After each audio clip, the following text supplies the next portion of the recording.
మీకెందుకు పైసలు దానిగా మీకు ఇచ్చుడే పెట్టలేదు.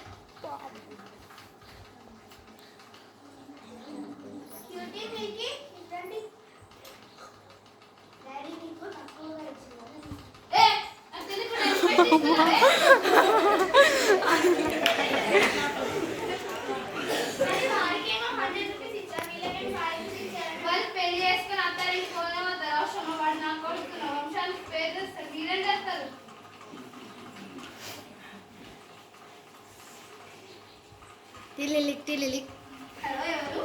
గవర్నమెంట్ హాస్టల్ నుంచి మాట్లాడుతున్నాము. 2 సీట్లు ఉన్నాయి. మీ వారు ఎవరైనా వస్తారా? వస్తారు మేడం, ఉంచండి. పట్టాలు చదువుకోండి. మన హాస్టల్కి ఎవరు వస్తారు? నోరు మూసుకొని బట్టలు చదువుకోండి.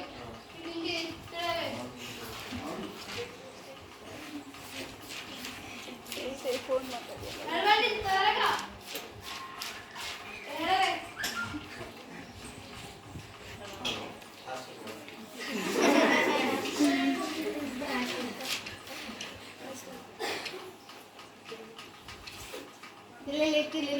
హలో హలో, ప్రజ్వల్ వాళ్ళ మదరా?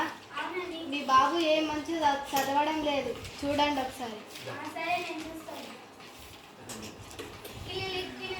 హలో హలో, మన బాబు ఏం బాగా చదవట్లేదట, ప్రిన్సిపల్ ఫోన్ చేశారు. వస్తున్నా ఇంటికి. ఏంటిది?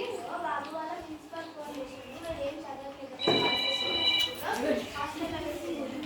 సరే, మీ ప్రైవేట్ హాస్టల్ కాదని గవర్నమెంట్ హాస్టల్, మీరు ప్రైవేట్ హాస్టల్ ఎందుకండి?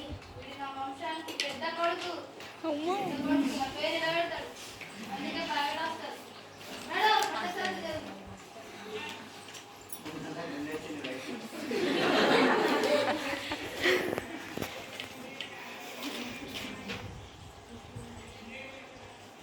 నేను గవర్నమెంట్ హాస్టల్ వేద్దామంటే ప్రైవేట్ హాస్టల్ వేశాను కదా, నేను ఇంకొక ఛాలెంజ్ పెడతా, ఓకేనా మీకు? చెప్పండి.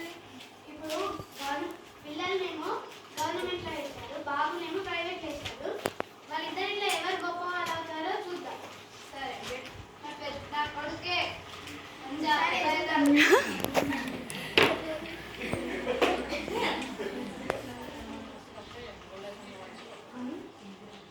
కొన్ని సంవత్సరాల తర్వాత మమ్మీ డాడీ నేను డాక్టర్ అయినా, చెల్లి కలెక్టర్ అయింది. అవునా తల్లి, మరి అన్నేమైండు?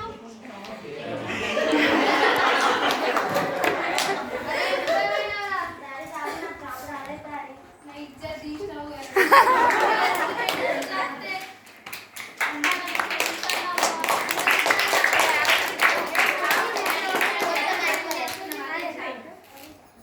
సరే అమ్మా, మంచి చదువుకోండి.